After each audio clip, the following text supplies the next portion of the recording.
Selamat pagi, Assalamualaikum warahmatullahi wabarakatuh. Jumpa lagi bersama saya, M. Agung Sarwandi, STMT, dosen mata kuliah kewirausahaan dan sipil. Yang kali ini kita akan bicara lebih dekat, lebih jauh tentang brand atau merek.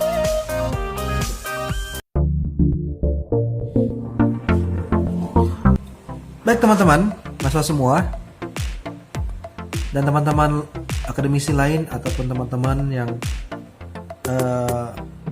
mungkin lagi pusing mikirin merek apa sih yang harus saya buat untuk usaha saya.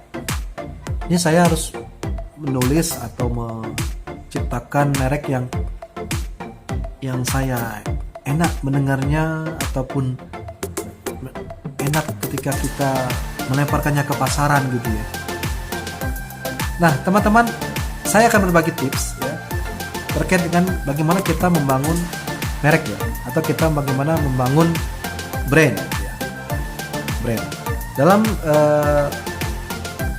membangun suatu bisnis, tentu saja nama atau brand atau merek itu sangat menentukan. Menentukan kenapa? Karena kalau kita dikenal dengan nama, maka produk kita akan mudah dikenali dan akan buat orang jadi tertarik untuk membelinya ya. Mungkin kalau misalkan kita jualan kue, tapi kita tidak menggunakan kata-kata yang berhubungan dengan kue, misalkan cake, bakery, kitchen gitu ya, maka kita akan sulit untuk dikenal orang lain ya. Makanya harus ada hubungan seperti itu. Misalkan brasserie itu diganti nama nih, misalkan ini saya sebut merek nih. Maaf. Misalkan saya kasih nama brasserie atau Kentucky Fried Chicken gitu ya. Langsung kita kepikiran, langsung kita tahu ya.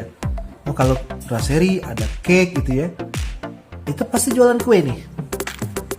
Gimana kalau brasserie ganti nama nih? Jadi misalkan Agung Jaya. Ini kayak kedengarannya seperti apa coba? Toko bangunan ya. Ya. Nah, membangun brand ini harus melihat atau ditentukan oleh 3 hal. Dari pengalaman saya akan bercerita sedikit bagaimana pada 7 tahun yang lalu saya membangun brand yang bernama Pizzaku ya. Pizzaku ini saya punya visi misi untuk bisa diterima masyarakat umum yang mungkin lidahnya itu tidak cocok dengan, mohon maaf, Pizza Hut misalnya. Kenapa? Karena dengan lidah kita orang Indonesia, beberapa orang tidak akan selera dengan makan Pizza Hut. Nah, pada kesempatan kali ini kita akan membahas tentang membangun merek yang pertama. Kenapa saya buat ada kata pizzanya? Karena memang saya jualan pizza gitu.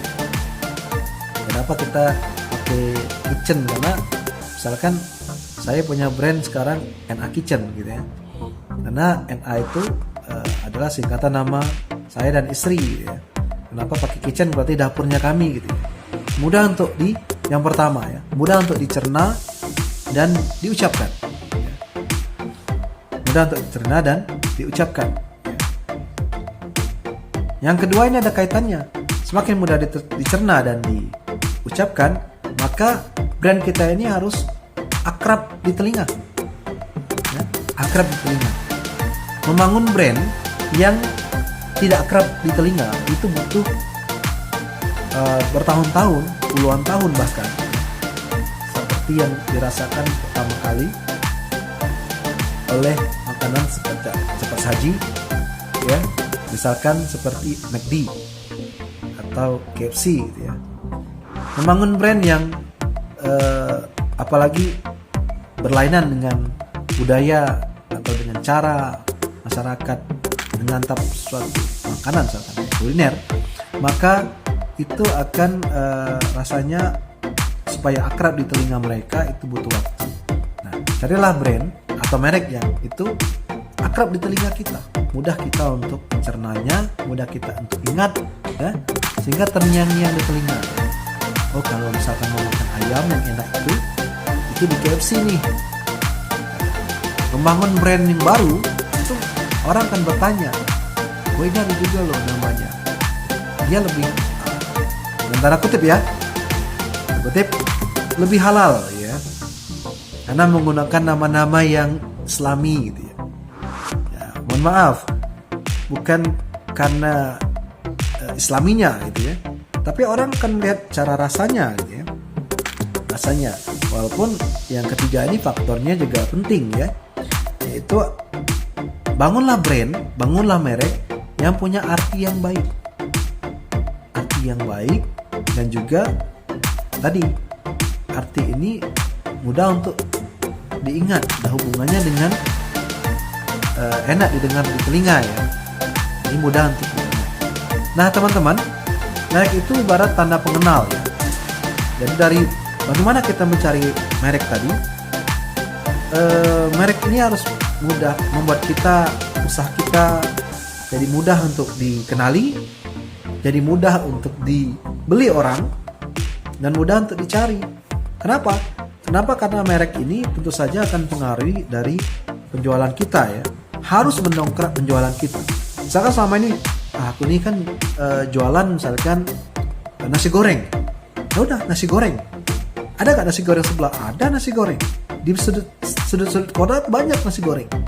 Nah, nasi goreng punya brand misalkan, orang kenal nama kita saja misalkan. Oh, itu tuh si Tama itu. Si Tama itu suka buat nasi goreng. Kami sering ke rumahnya diberi nasi goreng. Nah sekarang dia buka toko nih, buat kios, dia kasih nama nasi goreng Tama. Nah, kiosnya kecil nih ya. Tapi karena brandnya sudah kuat, nasi goreng Tama itu dikenal orang, bahwa si Tama ini tukang nasi goreng.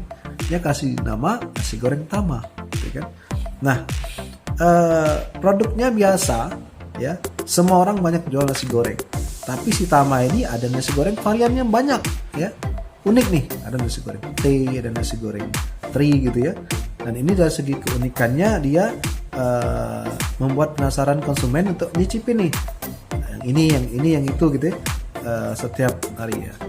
Ini kalau contoh dari kuliner ya. Kalau yang lain misalkan kita buka jasa misalkan kios, misalkan percetakan gitu ya, atau jasa desain. Sekarang ini banyak dibutuhkan nih jasa konten nih, konten kreator ini.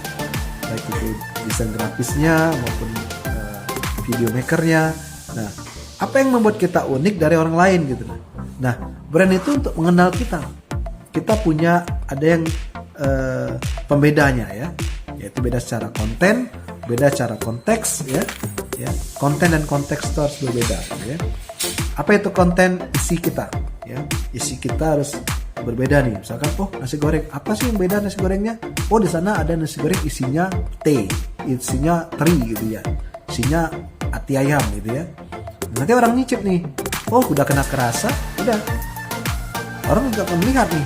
Ada yang kedua namanya konteks. Konteksnya adalah kemasannya ya, kemasannya harus bagus gitu ya, kotak gitu ya, kotaknya dikasih merek, dikasih stiker tadi ya. Kemudian ada namanya fasilitas. Nah yang ketiga ini pembeda kita, fasilitasnya apa dengan orang lain. Nah contohnya nasi goreng Tama ini ya, saya sebut merek ini mudah untuk dicari misalkan di GoFood ya. Nasi goreng Tama itu ada di GoFood tuh. Nah, mungkin orang mikirnya wah ini tempatnya megah ini, mewah gitu kan. Tapi orang males tuh untuk kesana gitu kan. Di daerah Panca Usaha di Limaulu misalnya. Nah tapi dia bisa pesan di GoFood nih. Nah apa fasilitasnya tadi? Karena memang si Tama itu kerjasama dengan GoFood, dengan Gojek, dia mengirim produk ini melalui fasilitas antaran ya, atau delivery ya, delivery order ya.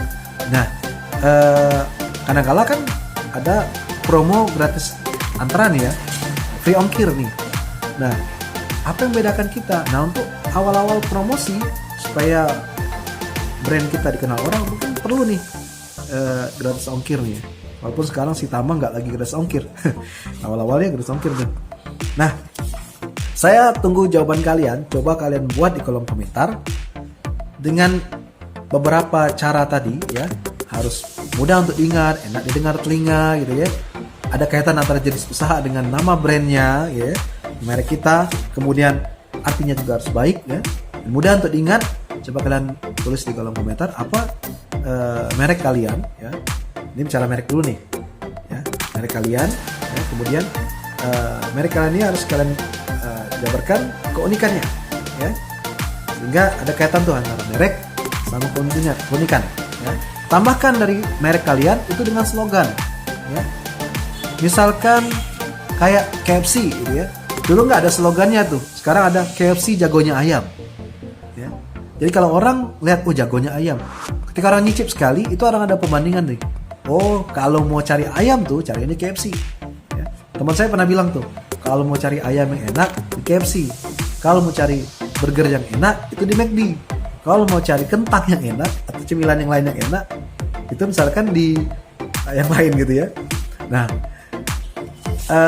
perbedaan-perbedaan tadi ya, kita ciptakan ada slogan istilah merek kita, kemudian ciptakan keunikannya dan ada varian rasanya ya. Ini contoh yang simpel saja, misalnya varian rasa kayak kuliner ya. Misalkan kayak tadi KFC jagonya ayam, variannya ada ayam geprek, ayam goreng, ayam tepung segala macam ya. Nasi goreng api dan segala itu keunikannya ya. Dan yang terakhir yang jelas merek tadi ya, selain punya tadi cara membangun mereknya ya, merek harus punya slogannya tadi, kemudian harus ciptakan keunikannya mungkin dengan varian rasa macam-macam, dan yang ketiga bangun kepercayaan konsumen. Konsumen harus percaya bahwa produk kita itu halal, produk kita itu memang berkualitas ya, dan produk kita ini memang layak untuk mereka beli ya. Maka kita harus bangun kepercayaan mereka. Kalau halal, tunjukkan logo halalnya. Kalau memang enak, tunjukkan rasanya memang enak. Ketika orang beli, saya ini banyak sering kecewa nih beberapa orang makan ya, atau jualan-jualan online ya, yang secara tampilannya, misalkan kemasannya, bentuknya gitu ya, kotaknya itu bagus sekali. Tapi ketika kita mencoba sekali rasa, oh udah kapok tuh, nggak mau beli lagi. Nah, ciptakan kepercayaan konsumen sehingga konsumen repeat order lagi dan ulang lagi order. Nah, untuk itu sekali lagi saya tunggu di kolom komentar apa yang merek yang ingin kalian bangun ya. Pilihlah mereknya apa dengan cara tadi, kemudian tentukan slogannya, ciptakan keunikannya, dan buat percaya dengan apa yang kalian bisa tonjolkan gitu ya dari usaha kalian. Demikian, semoga kita menjadi orang usahawan atau usaha yang berorientasi kepada kualitas, value, dan juga saja profit kita ya. Jadi, kalau usaha nggak mau untung ya nggak usah usaha ya. Ada yang bilang janganlah kadang mahal-mahal, nanti kita harga kawan gitu ya, ada harga kawan, ada sedekah lah sekali-sekali gitu ya. Nah, itu jadi bedakan antara namanya usaha dengan sedekah, dengan harga kawan, itu bedakan ya. Semangat berbisnis, semangat membangun merek ya, siap untuk terjun ke usaha ya, membangun merek yang bisa atau brand yang bisa diterima oleh pasar. Demikian, terima kasih. Perhatiannya, wabillahi taufiq wal hidayah. Assalamualaikum warahmatullahi wabarakatuh.